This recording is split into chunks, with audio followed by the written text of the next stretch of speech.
Mwijaku ameweza kuondoa video zote ambazo aliziposti kwenye ukurasa wake wa Instagram akiwa anafanya campaign, lakini pia video zote ambazo Mwijaku anazungumzia siasa ameweza kuziondoa kupitia kwenye ukurasa wake wa Instagram. Ukipita sasa hivi huko ukaangalia posti zake zote, hautakuta posti yoyote Mwijaku akizungumza kuhusu siasa, posti yoyote Mwijaku akizungumza kuhusu campaign, zote kaweza kuziondoa. Zote kaweza kuziondoa. Amebakiza tu posti ambazo Mwijaku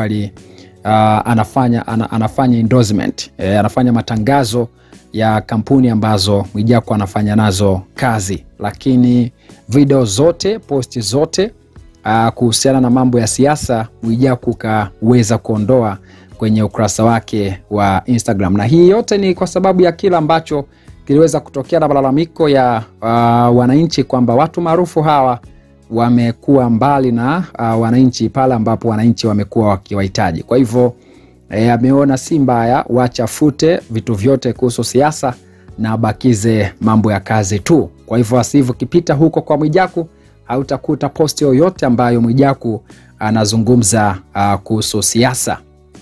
Anazungumza kuhusu siasa, zote kaweza kuziondoa.